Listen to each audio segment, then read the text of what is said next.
9/11, which is probably the biggest event in human history this century, happened on the 11th. The first plane to hit the World Trade Center was Flight 11. The Twin Towers look like an 11 side by side. They both have 110 stories. And I'm like, wow. And then I saw that New York City, 11 letters. New York's the 11th state in the Union. Afghanistan, 11 letters.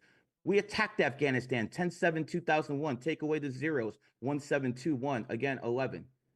So I'm looking at all this and I'm trying to think, why am I seeing all these 11s? Am I going crazy? What's going on? But see, I was always fascinated by history.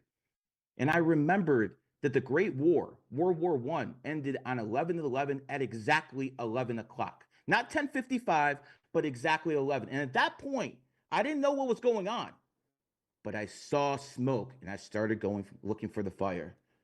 And then I understood that these people that we talk about that run the world, the cabal, all these people, the Illuminati, I started understanding what they were doing. They were actually using numerology and astrology against the people while they're telling the people to look into Qurans and Bibles and Torahs and Talmuds because they want to keep the knowledge to themselves and they want all the quote unquote sheep goyim to look at the religion. So what I basically started discovering was, okay, if this is just one thing, it doesn't mean anything. But then I found out that Al Qaeda was founded on the 11th. And then I found out Al Qaeda's three biggest attacks, not just in America on 9/11. They had one in Madrid, Spain on 3/11. It was called Europe's 9/11 at the time. And then they had one in Mumbai, India on guess what day? The 11th.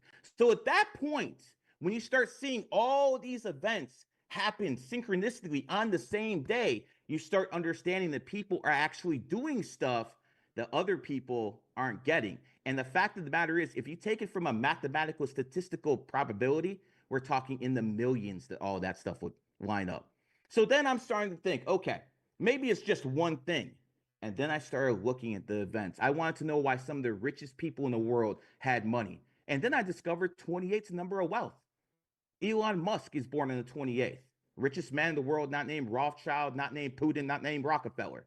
On paper, the richest man in the world, born on the 28th. But that doesn't mean anything, it's just one guy. But see, the guy he replaced, who was the richest guy in the world last decade, was Bill Gates, born on the 28th. And then you start looking at the list of the richest people in the world, and you see 3 of the 7 richest guys are born on the 28th. And you start going down the list like, okay, what is going on? And then I got this Rolex on. I challenge anyone watching right now to pull up ads on Rolex, and you're going to see every time they have a commercial, they have a 28 in the logo.